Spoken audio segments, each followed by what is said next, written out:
Bien. Historia, Geografía y Ciencias Sociales, clase número 8. Lección número 6, la sociedad colonial. Curso octavo básico B. Estamos en la unidad número 2, la formación de la sociedad americana y de los principales rasgos de la Chile colonial. Los contenidos: proceso de formación de la sociedad colonial americana, evangelización, esclavitud y otras formas de trabajo no remunerado, transculturación, mestizaje y sociedad de castas. Objetivos: analizar el proceso de formación de la sociedad colonial americana, evangelización, esclavitud, encomienda, mita, roles de género, transculturación, mestizaje, sociedad de casta, entre otros. Las habilidades son las que necesitamos en historia, que es pensamiento crítico, pensamiento temporal, espacial, análisis y síntesis. ¿Ya? Una vez, ¿no es cierto?, que terminemos la clase, yo la grabo, la subo al Planner, se demora 3 días. Pero una vez grabada, yo la subo inmediatamente al WhatsApp del curso de historia para que ustedes la tengan a mano. ¿Ya? La colonia en Chile, 1598-1810, el periodo más largo de la historia de Chile. Aquí hay una pintura del pintor alemán Mauricio Rugendas, ya que nos describe una ramada, estas que hacemos para los 18, y se llaman ramadas precisamente porque estaban hechas de troncos y de ramas, ¿ya? Donde habían cantoras, se vendía chicha, vino, empanadas, asaíto, ¿ya? Y la gente, ¿no es cierto?, iba a pasar un momento de esparcimiento. Recordemos la historia de tiempo de nuestro país, ¿ya? El Chile prehispánico, muchachos, desde el 1200 a.C. hasta 1536. Ya esa época que abarca, ¿no es cierto?, la existencia de todos los pueblos prehispánicos, o sea, antes de la llegada de los españoles. Mapuches, diaguitas, atacameños, aymarás, Selknam, Rapa Nui, ya, Collas, todos los indígenas. El descubrimiento y conquista, como lo vimos en la clase anterior, que va de 1536, cuando llega Almagro al valle de Copayapu, hasta 1598, el desastre de Curalaba. Y desde 1598 hasta 1810, la colonia. Este es el periodo que vamos a analizar entre hoy y la próxima clase, el periodo más extenso de la historia de nuestro país. ¿Ya? Después tenemos la independencia entre 1810 y 1823, el periodo de anarquía o de ensayos constitucionales de 1823 a 1830, la República Conservadora de 1830 a 1861, acá, la República Liberal de 1861 a 1891, aquí, la República Parlamentaria de 1891 a 1925, el presidencialismo de 1925 a 1973, el régimen militar o dictadura militar, como le quieran llamar, 1973-1990, y el retorno a la democracia, ¿no es cierto?, desde 1990 hasta la actualidad. ¿Ya? Bien. El imperio colonial español. Recordemos, muchachos, que de acá de España parte don Cristóforo Columbus, que ese era su nombre, Cristóforo Columbus, y los españoles lo castellanizaron como Cristóbal Colón. ¿Ya? Recordemos, él hizo 4 viajes, ya descubre por aquí, ¿no es cierto?, la isla de San Salvador, que los indígenas llamaban Guanani, después las islas de Cuba, Haití, Santo Domingo, después las costas de Centroamérica, Venezuela, en sus 4 viajes. Recuerden que Colón pensaba y se murió creyendo que había llegado a las Indias, ¿se acuerdan? Por eso que a los habitantes de esta parte se les llamó indios e indias, hasta hace más o menos 20 años atrás, ya que de ahí en adelante se sabe que ellos no son indios ni indias, porque los indios viven en la India, ya. Ellos son los pueblos originarios. El rey de España, recordemos que España en el siglo XVI, desde el punto de vista político, es una monarquía absoluta, todo el poder está en manos de una persona, el rey, y desde el punto de vista social es una sociedad estamental, ¿se acuerdan? Están los nobles, los clérigos, el estado llano o el pueblo, que se caracteriza porque no hay ascenso social y porque unos grupos tienen privilegios y otros grupos no tienen privilegios. ¿Se acuerdan? El tercer estado, los campesinos, los comerciantes, los artesanos pagaban impuestos, mientras que los curas del clero y la nobleza no pagaban impuestos. Desde el punto de vista económico tenían una doctrina de libre, tenían una doctrina, ¿no es cierto?, llamada el mercantilismo, que básicamente, ¿se acuerdan?, consistía en que la riqueza de un país se medía por la cantidad de oro y plata que fuese capaz de acumular.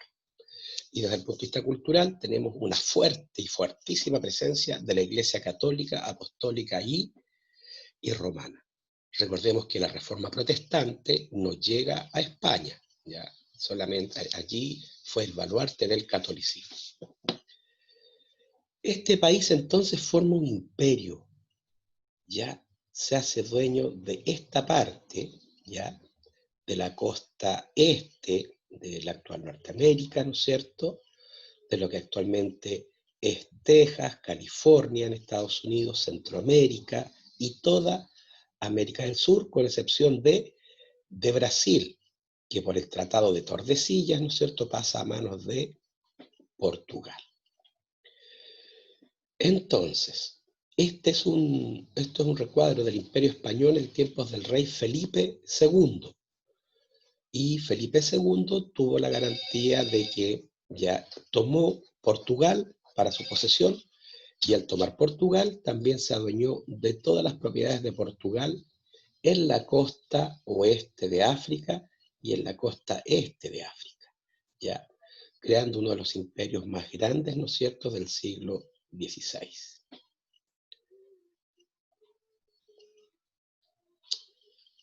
Por lo tanto, si observamos este mapa, ¿no es cierto?, tenemos que las grandes potencias que se adueñaron de este nuevo mundo que así le llamó Américo Vespucio, ¿ya?, este nuevo mundo, en donde España, ¿no es cierto?, la lleva, ya, con todos estos territorios a su haber. Portugal, ya, con toda la costa de lo que actualmente es Brasil. Holanda, con la Guyana. Francia, con la Guayana, ¿no es cierto?, e Inglaterra con Surinam, y también con la costa este de Estados Unidos. Las 13 colonias que van a ser después y que después, ¿no es cierto?, ellos van a transformar en Estados Unidos de Norteamérica.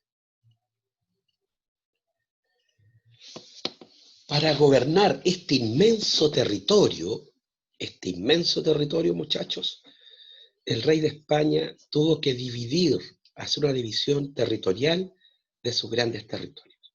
Y a estas grandes divisiones territoriales él les llamó virreinatos, siendo el primero el de Nueva España, el que está en color lila, en color morado. Esta es la Nueva España y que básicamente comprende, ¿no es cierto?, los imperios aztecas y mayas. Después tenemos el virreinato del Perú, aquí, que básicamente es lo que era el antiguo imperio inca.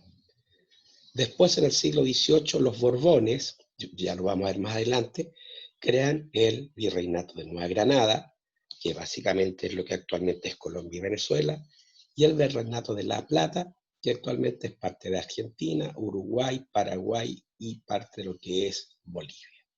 Ya. También, ¿no es cierto?, establecieron capitanías generales en aquellos lugares donde habían indígenas sublevados, y también unidades más pequeñitas que se llamaban las presidencias, ya la presidencia de Quito y la presidencia de Charcas, no Chacras, la presidencia de Charcas, que es lo que actualmente es Bolivia.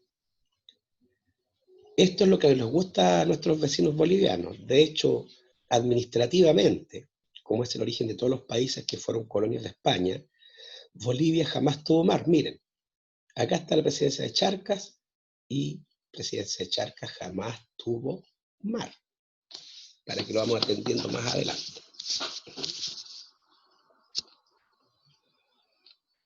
Ahora bien, para gobernar este inmenso territorio, recordemos que es una monarquía absoluta, ya el poder está en manos de una sola persona gobierna, una sola persona hace las leyes, una sola persona aplica las leyes. Pero evidentemente, y para gobernar tan extensos territorios, necesitó de instituciones que lo ayudaran. ¿Ya?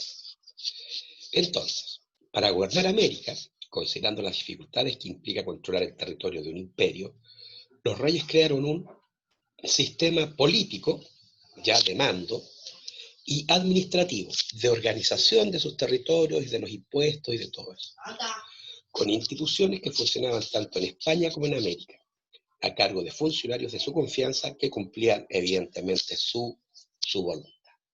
Entonces, en la cúspide estaba el rey, el monarca, ya, el monarca absoluto que recibía su poder, recordemos, de Dios. ¿Ya? En España, él era asesorado por una institución que se llamaba el Consejo de Indias. Recuerden que Colón pensó que había llegado a la India. Y otra institución que se llamaba la Casa de Contratación. Ya la vamos a ver en profundidad. En América, a un océano de distancia, el Océano Atlántico, los buques se demoraban 3 meses en llegar de España ya a América. Había un personaje que era de su exclusiva confianza, que era el llamado virrey. Debajo del virrey estaban los gobernadores, si el territorio era pacificado, y el capitán general, si es que el territorio tenía indios hostiles. ¿Ya? Y tanto en gobernaciones como en capitanías generales estaba la Real Audiencia, que era un tribunal de justicia, y un cabildo, que es lo que actualmente podríamos decir que es nuestra municipalidad. Bien, chicos, hasta aquí. ¿Alguna pregunta? ¿Cachos? Valentina Abdala, ¿alguna pregunta, hija? No, profesor. Joaquín Pizarro, ¿alguna pregunta? Joaquín. No. ¿No? ¿O está mirando la lluvia, que está hermosa? Sapka Heuri, ¿alguna pregunta, bebé? No, profe. Pascal. Pascal. No, profesor. No, estamos súper claritos entonces, qué bien. Continuamos entonces, pues, chicos. Este PowerPoint es largo, así que si no lo alcanzamos a ver, tranquilito, luego lo continuamos la próxima semana, ¿ya? Profe, Dígame, ¿quién me habla? profe, ¿Quién me profe. habla? ¿Se identifica, por favor? Valentina González. Valentina González, dígame, hija, ¿en qué la puedo ayudar? Después puede subir el PowerPoint a Planet. Solamente el PowerPoint, no la clase grabada.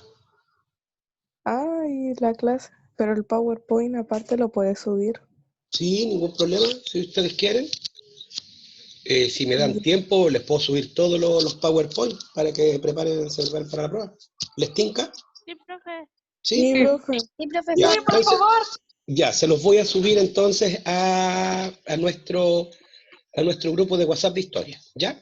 Eso sí, Ya. me dan un poquito de tiempo, ¿ya? Porque tengo que buscarlos, ordenarlos para poder enviárselos. ¿Mm? Sí, Listo, bien. Entonces, continuemos. Institución, ya, y localización. La institución es la corona, imperio o monarquía española, que es lo mismo. El rey, ya, el que la lleva. Localización. ¿Dónde estaba el rey? En España. ¿En dónde?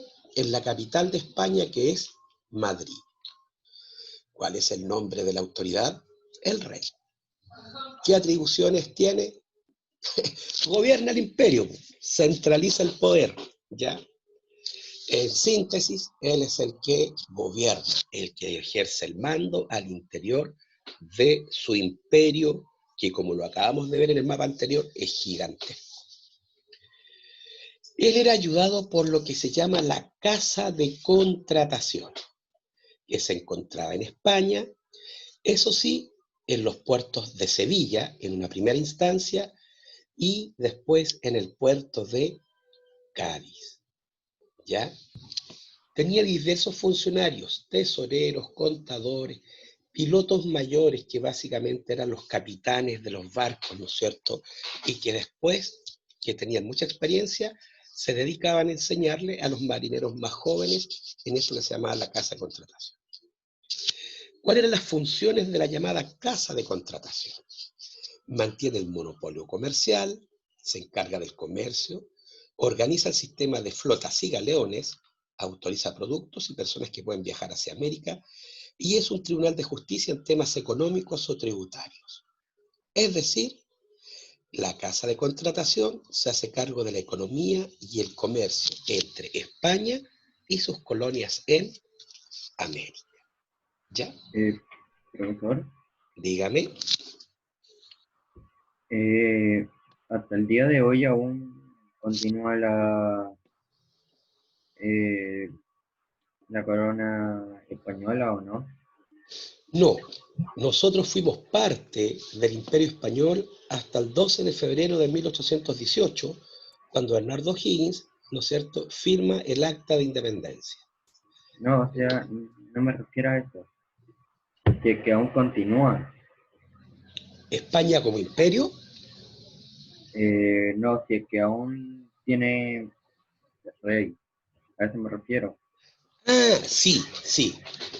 España hasta el Ah, día de hoy todavía mantiene la tradición y la institución de la realeza de los reyes.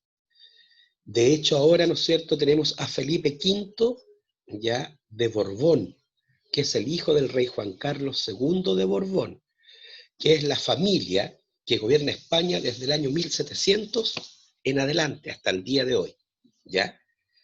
Una dinastía ya es una familia de reyes que gobiernan un imperio o que gobiernan un país. Eso sí, la monarquía actual en España es una monarquía constitucional. Es decir, el rey reina, pero no gobierna. ¿Quién gobierna? El pueblo elige a sus diputados, a sus senadores, a su primer ministro, y ellos son los que obtienen el poder. Ya en realidad entonces ellos son una monarquía constitucional y que sobreviven más que nada por la tradición, ¿ya? Y evidentemente son un símbolo de unidad del pueblo español que les recuerda su antigua grandeza, la del siglo de oro, la del siglo XVI, la de 1500 a 1599. ¿Quién me hizo la pregunta? yo, Diego Cerda. Don Diego, ¿quedó claro o necesita Sí. alguna aclaración más? No, quedé claro, aunque también me viene una pregunta. Además de España, ¿hay algún otro país que siga así? ¿Que siga teniendo monarquía? Sí. ¿Sí? Inglaterra, Holanda, Bélgica, Suecia, Grecia, España, todavía tienen monarquía, pero constitucionales, es decir, los reyes tienen que acatar la ley igual que cualquier ciudadano. ¿Ya?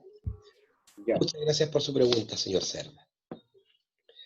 Entonces está la Casa de Contratación, que maneja el comercio, ¿no es cierto?, y la economía entre España y sus colonias en América.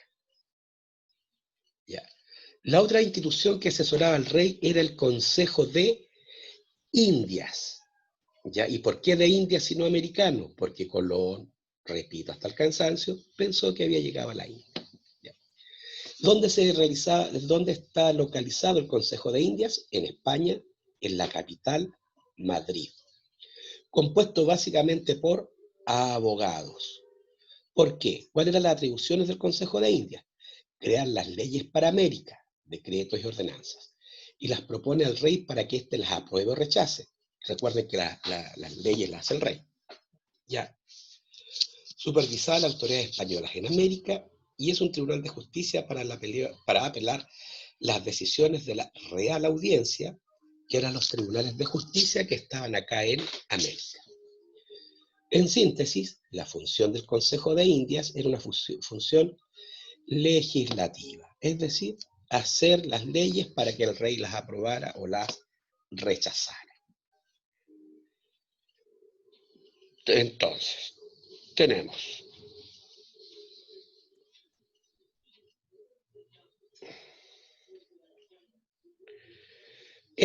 en América tenemos la institución que se llama virreinato.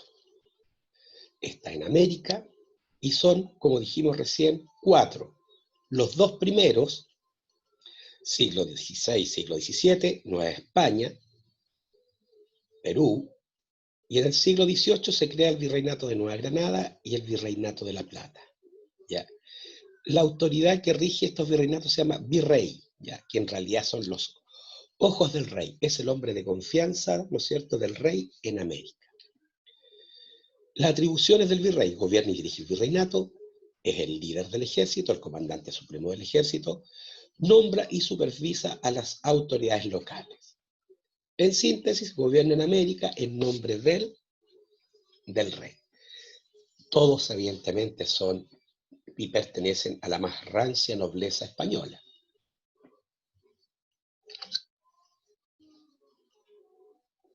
Después tenemos una institución que se llama la Real Audiencia, que se encuentra en América, en cada ciudad española. Es un grupo de jueces y oidores. Actualmente diríamos abogados. Atribuciones: ejercía el Tribunal de Justicia en América, vigilar el cumplimiento de las leyes que protegían al indígena y colaborar en la supervisión de las autoridades locales. En síntesis, tenía una función judicial. Era un tribunal de justicia. La otra institución acá en América era la gobernación, ¿ya? Que podía ser gobernación o capitanía general. La capitanía general, por lo general, eran territorios fronterizos y en guerra, como en el caso de Chile. Fronterizo, al último, ¿no es cierto?, de los territorios del rey, y en una permanente guerra con los mapuches al sur del río Biobío. ¿Dónde se localizaban las gobernaciones y capitanías generales? Al interior de los virreinatos. Su autoridad era el gobernador, ¿ya? En el caso de que fueran, ¿no es cierto?, territorios con indios sometidos, o capitán general en el caso de que fuera un territorio fronterizo y en guerra. Los gobernadores o capitanes generales gobiernan y dirigen la gobernación, reparten encomiendas y tierras. Ya vamos a ver qué es eso. El capitán general además dirige un ejército local. En síntesis, gobernadores y capitanes generales ejercen el gobierno local en las gobernaciones, indios pacificados, y en las capitanías generales, indios alzados, indios belicosos, como el caso de nuestros mapuches acá en Chile. Profe, ¿Vale? ¿puede poner la diapositiva anterior? ¿Ya? En la gobernación sería como algo parecido a la alcaldía, al alcalde, por decirlo de alguna manera. No, porque lo que ahora sería, ya lo vamos a ver, ya lo vamos a ver, es el cabildo, es lo que sería la actual municipalidad. Las gobernaciones eran unidades territoriales más pequeñas al interior de los virreinatos. Estas unidades territoriales, ya, si los indios de esas unidades territoriales están sometidos, se llaman gobernaciones. Pero si esas unidades territoriales están en la frontera y los indios están en guerra, eso se llamaban capitanías generales, porque el gobernador, aparte de administrar y repartir encomiendas y tierras, también tenía que dirigir al ejército local. Las capitanías generales tenían un carácter más bélico, más militar, como en el caso de nuestro país. ¿Ya? El cabildo es lo que actualmente es una municipalidad al interior de la ciudad, así como lo era durante la colonia. Ahora lo vamos a ver, señor Cerda. Otra unidad territorial más pequeñita, ya que los virreinatos y gobernaciones, eran los corregimientos, ¿ya? Los corregimientos, ¿ya? Estaban en América y estaban en el interior de virreinatos y gobernaciones. ¿Cuál era la autoridad? Un corregidor. Sus atribuciones, funciones de gobierno, de justicia y militares en los territorios interiores de las gobernaciones, y controlaban directamente a la población. En síntesis, también eran gobierno y control social. Y la unidad más pequeñita, señor Cerda, con que el rey administraba sus posesiones acá en América, era el llamado cabildo, ¿ya? Que se encontraba en América, en cada ciudad española en América. En el cabildo, que es una institución medieval que los españoles traen a América, tiene varios funcionarios. Los alcaldes, que eran los que encabezaban el cabildo, los alférez, los alarifes, el alguacil, el fiel ejecutor. Ya vamos a ver qué es cada uno de ellos. Es la única institución que representa a los vecinos criollos de las ciudades españolas. Administra la ciudad y se ocupa de la mantención urbanística, planificación, aseo y ornato de la ciudad. En síntesis, gobierno de las ciudades y representación social de los criollos. Cumple las mismas funciones que hoy día cumple la municipalidad en la ciudad de La Serena, por ejemplo. ¿Ya?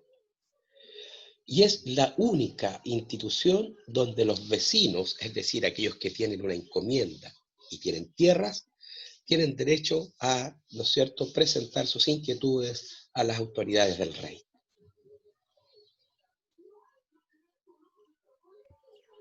Hasta aquí, muchachos. ¿Alguna pregunta? No. ¿No? Para que entendamos mejor. Por ejemplo, institución colonial, cabildo. En la actualidad sería una municipalidad. Institución colonial, Real Audiencia. En la actualidad son los tribunales de justicia. La casa de contratación en España es lo que actualmente nosotros conoceríamos como una aduana, ¿ya? Que permite la entrada de productos extranjeros, la salida de nuestros productos, regula qué persona entra, quién sale. Y el Consejo de Indias sería, ¿no es cierto?, lo que actualmente nosotros le diríamos un parlamento, un lugar donde se hacen las leyes. ¿Ya? Entonces, todo este sistema político-administrativo es el que utiliza el rey de España para poder gobernar este inmenso imperio. Hasta aquí. ¿Alguna preguntita? ¿No?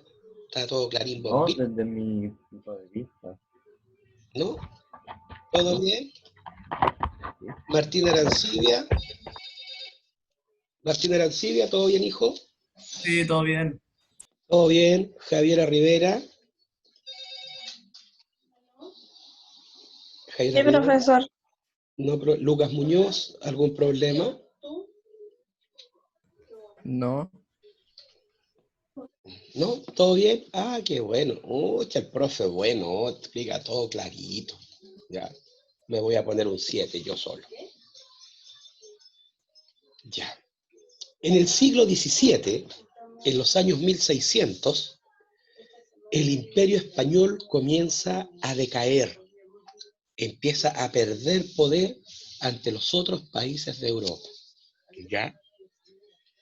El rey no logra controlar el poder local de los criollos, que viven a su voluntad.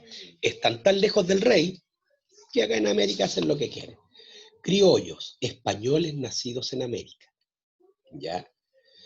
Y como los criollos no pescan al rey, ¿no es cierto?, no se recaudan suficientes impuestos.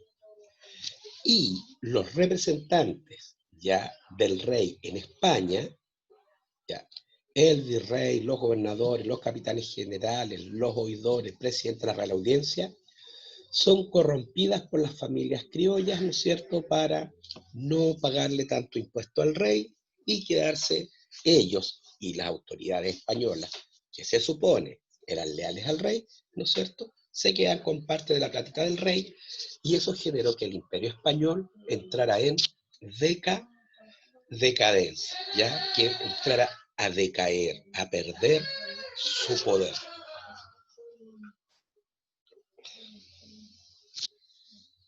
Ya. Por lo tanto, Profesor, dígame, ¿qué eran los criollos? los criollos era el nombre que recibían los españoles que nacían en América, hijos de padre y madre española que nacían acá en América, porque ellos, ¿no es cierto?, no se casaban con una persona que no fuera española, para mantener su poder, para mantener sus privilegios. Los hombres, eso sí, tenían muchos hijos fuera del matrimonio, y eso fue una de las causas del mestizaje, pero ese es un tema que viene más adelante. ¿Ya? Ahora estamos viendo entonces la decadencia del Imperio Español. Recordemos, entre el siglo XV y XVII, la familia que gobernaba en España era la familia de los Habsburgos. Es una dinastía. ¿Qué es una dinastía? Ya, es un conjunto de reyes, de gobernantes que pertenecen a una misma familia. Ya, Carlos V de España, Felipe II, Felipe III, Felipe IV, ellos eran de los Habsburgo. Eran de origen austriaco, ¿ya? Y evidentemente ellos eran defensores de la monarquía absoluta. Por lo tanto, hubo una monarquía centralizadora del poder. Todas las decisiones las tomaba el rey y sus instituciones asesoras, en el caso de América, Casa de Contratación y, ¿no es cierto?, el Consejo de Indias. Pero en el siglo XVII, a fines del siglo XVII y comenzando el siglo XVIII, muere el último rey de los Habsburgo y no deja descendencia. Grave problema. Recordemos las características de la monarquía absoluta. El poder se concentra en manos de una sola persona, el poder es otorgado por Dios al rey, el cargo es vitalicio, dura toda la vida, y es hereditario, pasa de padres a hijos. Pero ¿qué pasa con el último rey de los Habsburgo? Se muere sin tener descendencia. Por lo tanto, hay una guerra de sucesión, de suceder. Es decir, ¿quién se queda con el trono vacante? Con el trono que quedó vacío porque el rey no tuvo hijos. ¿Ya? En esta guerra gana la familia de los Borbones, ¿ya?, de origen francés, y toman el poder en el año 1700, hasta el día de hoy, 2019. Y respondiéndole al señor Cerda, el actual rey de España es de la familia Borbón, los que asumen el poder en España en el año 1700. Y asumen el poder bajo el concepto de el despotismo ilustrado. Eran reyes absolutos, pero que tomaron los principios del racionalismo del siglo XVIII para aplicarlos al gobierno. Tenían un lema los reyes del despotismo ilustrado: todo para el pueblo, pero sin el pueblo. Ya es la versión racional del absolutismo.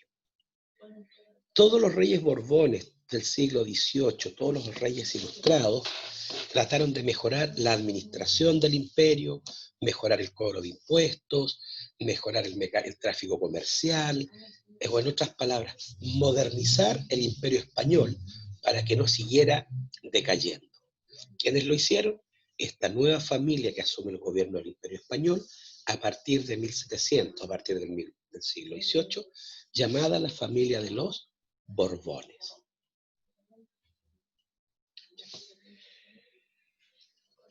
El rey Borbón más importante es este señor, el rey Carlos III fue el más importante de los reformadores de la familia Borbón y plantea una reconquista de América.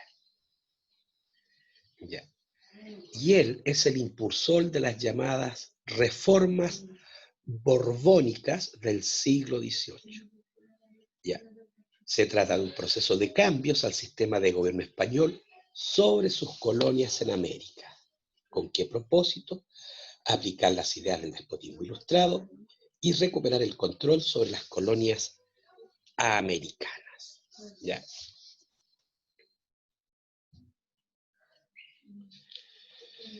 Ellos entonces hicieron modificaciones en la administración del Imperio Español en el ámbito político, en el ámbito económico y en el ámbito cultural. En el ámbito político, ¿qué problemas veían los Borbones que había acá en América? Excesivo poder local de la aristocracia criolla, corrupción administrativa, inseguridad frente a los ataques de piratas ingleses y holandeses. ¿Qué medidas propusieron? Crearon dos nuevos virreinatos, el Virreinato de Nueva Granada y el Virreinato de La Plata. Eliminaron los corregimientos y los cambiaron por las intendencias. Y, ¿no es cierto?, mejoraron el gobierno en América a través de obras públicas y obras de modernización. Puentes, carreteras, ¿no es cierto?, más ingenios azucareros, más talleres de orfebrería, más talleres de herrería, mayor explotación minera. En el ámbito económico, había una baja recaudación de impuestos en América y un contrabando masivo e incumplimiento del monopolio. El monopolio, muchachos, es el uso exclusivo, ¿no es cierto?, de un bien o un servicio. En el caso de España, ellos tenían un monopolio comercial, es decir, las colonias de América solamente podían comerciar con España, con nadie más. Ni siquiera podían comerciar entre ellos. Así de poco racional era el sistema. ¿Qué hacen los reyes Borbones? Crean nuevos impuestos y aumentan los ya existentes. Flexibilizan el monopolio comercial, ¿ya? Y declaran el libre comercio entre puertos españoles y americanos. Algo es algo. Las colonias americanas solamente podían conversar con España, pero ahora con los distintos puertos que había en España y podían, ¿no es cierto?, comerciar entre los puertos de América. Y en el ámbito cultural, el gran problema que veían los reyes Borbones en América era el poder económico e influencia que tenía una orden católica, la orden jesuita. ¿Ya? Era el poder que tenía sobre los criollos. ¿Qué deciden entonces los reyes Borbones? Expulsar a los jesuitas de todos los dominios del Imperio Español en el año 1776, y los jesuitas entonces, expulsados de los territorios del rey de España, se van exiliados a Roma, donde estaba el Vaticano, donde vivía el Papa, quien los recibió. Y le confiscó sus tierras y sus bienes, y pasan al Estado español. El rey entonces se queda con el dinero y las haciendas y las tierras de los curas jesuitas. Esas son las reformas borbónicas. ¿Cuáles fueron las consecuencias que trajo la implantación de las reformas borbónicas? Para el Imperio Español, aumento de autoridad, mejoras en la administración, aumenta la recaudación de impuestos y logran un mayor control sobre sus territorios en América. Para los criollos, ¿ya?, para los hijos de españoles nacidos en América, se crea un descontento. Ya el mayor control frena su poder local, deben pagar más impuestos y se resienten con el rey por la expulsión de los curas jesuitas, a quienes los criollos estimaban, admiraban y querían mucho.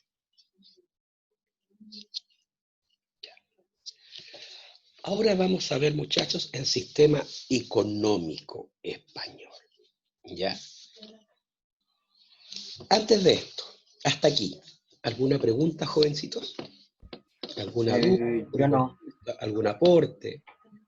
¿Mm? Profesor, Dígame. para los criollos,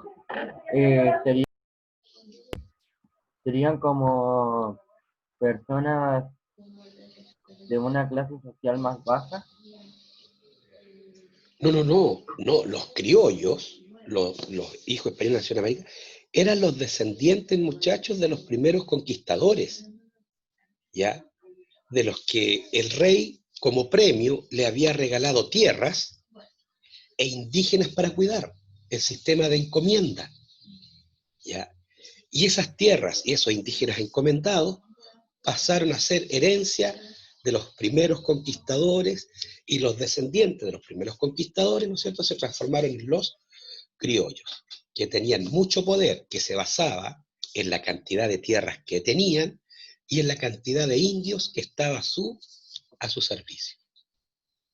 Para que se hagan una idea, por ejemplo, el Valle de Limarí, perdón, el Valle de Elqui, desde nuestra ciudad hasta, ¿cómo se llama? Ayúdenme, ¿cómo se llama el pueblo que está más allá de donde se va a abrir la Mistral de Monte Grande? Hasta Cochihuás. Esto era una encomienda, para que se hagan una idea, ¿ya? Y esto pertenecía a una sola persona en un principio, ¿ya?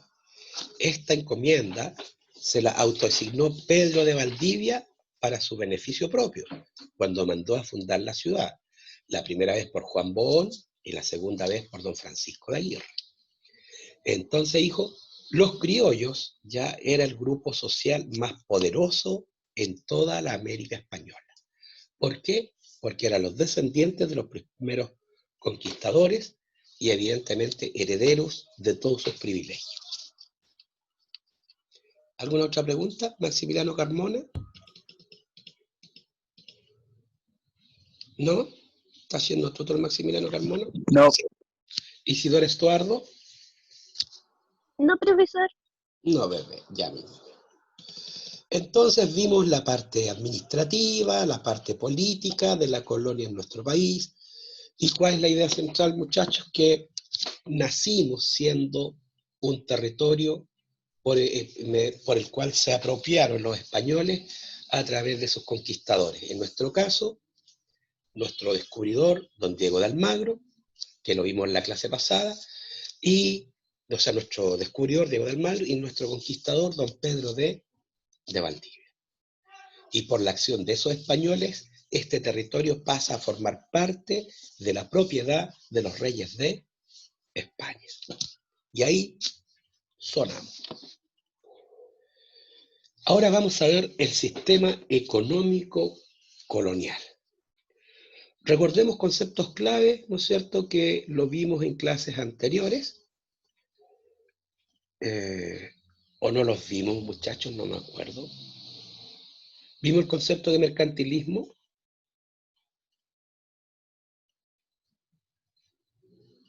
Sí, la clase anterior lo vimos. El mercantilismo buscaba aumentar la riqueza del Estado a través de la acumulación de oro y plata y de una balanza comercial positiva. ¿Qué significa una balanza comercial?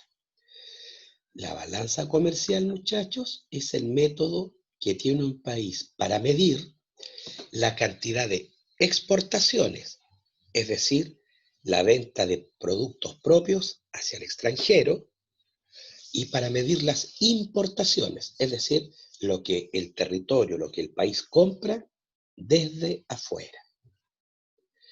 ¿Por qué se le dice balanza comercial? Porque cuando exportamos más de lo que importamos, es decir, cuando vendemos más de lo que compramos, la balanza comercial es positiva, porque nos queda platita a nuestro haber, nos queda ganancia, ¿ya? Eso se llama superávit. Pero al revés, cuando importamos más de lo que exportamos, es decir, compramos de afuera más de lo que vendemos hacia afuera, nuestra balanza comercial es negativa. ¿Ya? Es decir, tenemos un déficit.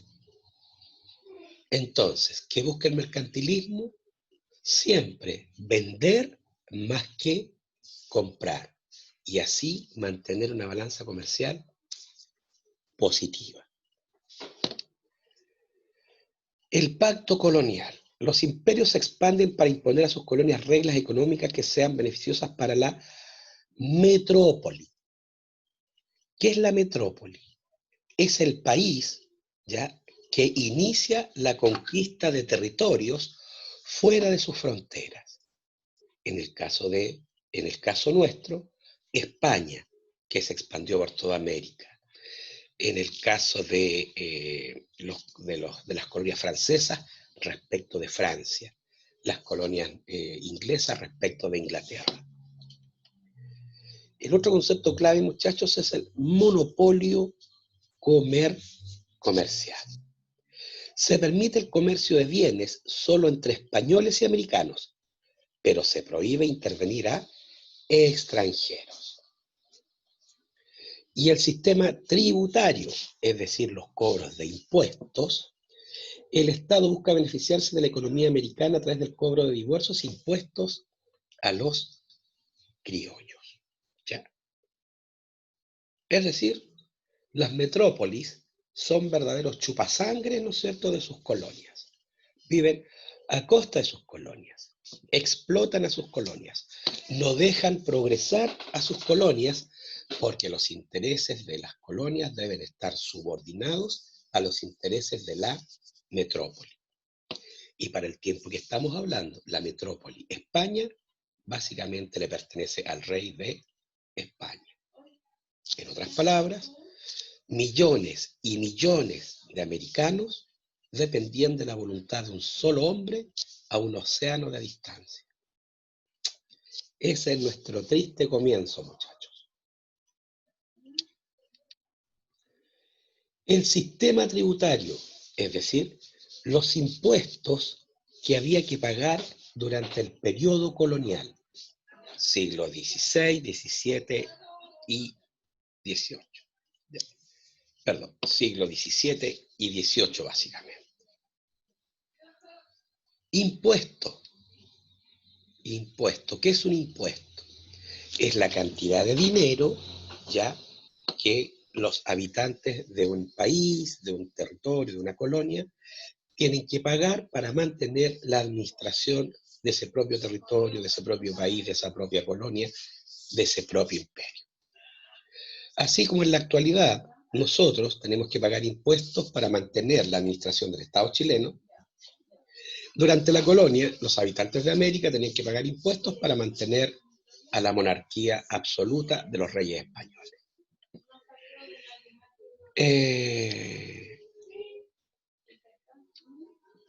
¿Cuáles eran los impuestos? El llamado quinto real. Este impuesto llegaba directamente a la corona, es decir, al rey de España, y consistía en el cobro de la quinta parte del total de la extracción de oro y plata. ¿Ya? Todo el oro y plata extraído en América, el 20% iba destinado directamente al rey de España. Estaba también el almojarifazgo, que era un impuesto aduanero que gravaba el comercio entre España y sus colonias. ¿Ya? ¿Qué significa un impuesto aduanero? Que los productos que salían de los territorios españoles a América pagaban un impuesto al rey, y los productos que salían de España hacia América también tenían que pagar un impuesto al rey. ¿Por qué al rey? Porque el rey es dueño de todo, es el monarca absoluto. La alcábala, impuesto que gravaba hasta un 10% del intercambio de bienes al interior de las colonias. Al interior de las colonias, ¿no es cierto?, todo lo que se compraba y vendía tenía un 10% de recargo, y ese 10% era a favor del rey. ¿Ya? Es el equivalente a nuestro IVA en la actualidad. Todo lo que compramos o vendemos está afecto a un 19% de impuesto a favor del Estado. En la colonia, todo lo que se compraba y vendía está afecto a un impuesto del 10%, que se llamaba alcábala y que iba al rey. Habían impuestos que no iban al rey. Por ejemplo, el diezmo, que era el 10% de la producción agrícola y ganadera, que se destinaba a la iglesia. En el caso del Imperio Español, a la Iglesia Católica, Apostólica y Romana. Y el derrame, ¿ya? Que era el impuesto que cobraban los cabildos a los vecinos para solventar gastos extraordinarios. ¿Ya? Esos eran los impuestos entonces que se pagaban durante la colonia. El monopolio comercial en América. ¿Ya? América surtía, proveía de metales preciosos, oro y plata, a España. Pagaba impuestos a España. Mandaba materias primas a España. ¿Ya? Azúcar, algodón, ¿ya? Cobre. Y España, toda clase de manufacturas. ¿Qué mandaban de España hacia América? Sedas, herramientas de hierro, armas, pólvora, papel. Eso era lo que nos venía de España. ¿Qué significaba la situación de monopolio? Que los americanos solo pueden comerciar con españoles y además tienen prohibido fabricar manufacturas. Muchachos, por eso que en todos los países que fueron colonias españolas, colonia de los ingleses o colonia de los franceses, ya, no se desarrolló la industria. Y es una de las razones de por qué somos subdesarrollados hasta el día de hoy. Porque tuvimos la mala fortuna, ya, de ser países dominados, ¿no es cierto?, por estas potencias que ahogaron nuestra prosperidad, ahogaron nuestro desarrollo industrial, nuestro desarrollo económico. Así que no sé qué tanto habrá que agradecerle a los españoles, muchachos. No sé qué tanto. España prohíbe el comercio con comerciantes extranjeros, incluso limita el comercio entre las colonias. O sea, había un límite, o sea, la Capitanía General de Chile no podía comerciar libremente con el Virreinato de La Plata, con el Virreinato del Perú, ¿ya? Con la Capitanía General o con el Virreinato de Nueva Granada. Así de asfixiante era el monopolio comercial español. Y repito, y lo digo con mucha responsabilidad, el origen de nuestra desgracia de ser un país pobre y subdesarrollado. El haber entrado a la historia como colonia de España. ¿Cómo se aplicaba este monopolio comercial? Es decir, esta obligación de América, acá está América, de comerciar solamente con España. En una primera parte, este monopolio, este comercio, se hacía a través de flotas de transporte, ¿ya? Marítimo, que era el único medio de comunicación en ese tiempo, excepto que fuera por tierra, pero teníamos el océano Atlántico al medio. Estos eran los galeones, ¿ya? Y estos galeones, que eran buques de guerra, resguardaban a la flota que traía todo lo que América necesitaba, desde el puerto de Sevilla, acá está, y del puerto de Cádiz. Salían estas flotas, ¿no es cierto? Llegaban a las Islas Canarias, cruzaban el Atlántico, llegaban, ¿no es cierto?, al Caribe, llegaban a Veracruz, en México, después se pasaban a Acapulco, llegaban a Portobelo en Panamá, a Cartagena, es lo que actualmente es Colombia. Y de Portobelo, ya en Panamá, los productos llegaban a Lima, y de Lima recién llegaban a Valparaíso. Ustedes entenderán que después de todos estos intermediarios, los productos manufacturados en España, que llegaban a Chile, eran muy, pero muy carísimos. Los únicos que podían comprarlo eran los criollos, nadie más. Y una vez que llegaba este sistema de flotas de galeones, ¿no es cierto?, llevaban hacia España, a partir de Cuba, de La Habana, acá, oro, plata, algodón, azúcar, y lo llevaban hacia España. Ese era el sistema en una primera parte.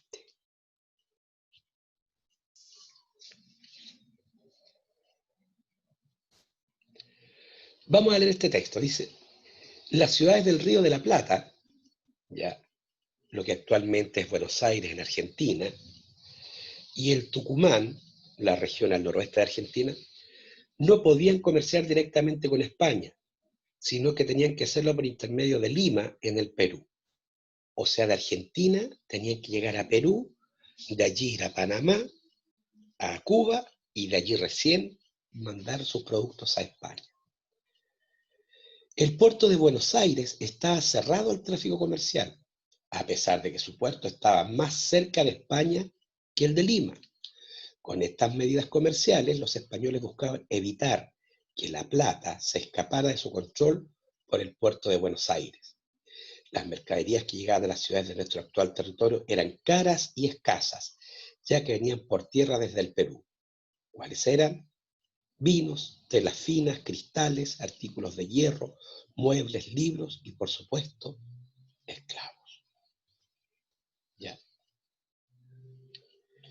Aquí le hice unas preguntas. ¿Por qué se prohibía el comercio directo de Buenos Aires con España? ¿Qué efecto tenía esta prohibición sobre la población argentina? ¿Qué valor crees que tenían los productos importados? En definitiva, ¿era el monopolio comercial un sistema eficiente? ¿Qué creen ustedes? Eso es para que le den una vueltita, ¿ya? Les cuento, como aquí, en el Virreinato del Perú, hay una ciudad que se llama Potosí, y en Potosí había una inmensa, una gigantesca veta de plata, ¿ya? En estricto rigor, la ciudad de Potosí estaba encima de un yacimiento de plata, expresado en un cerro gigantesco que existe hasta el día de hoy, evidentemente en Potosí. El virreinato, entonces, como Potosí le daba mucha cantidad de plata, muchos recursos, prefería que este mineral bajara al Callao, de allí fuera a Portobelo y de allí a España. Si lo dejaba acá en Buenos Aires, tenía que recorrer todo este producto y evidentemente se lo podían robar, podían hacer las cosas que querían, siendo que Buenos Aires está más cerca de España que el Callao. ¿Ya? Así de irracional era el sistema de flotas.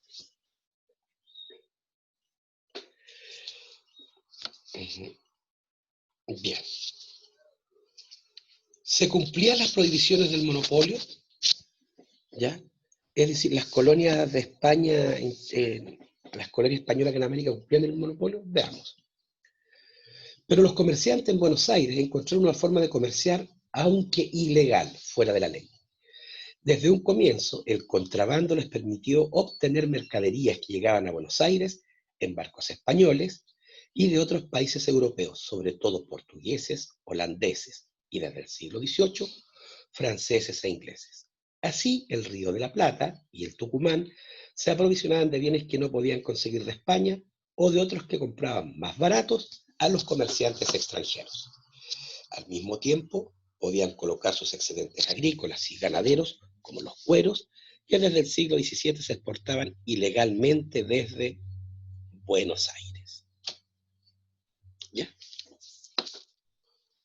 Bien, muchachitos, quedamos hasta acá, ¿ya?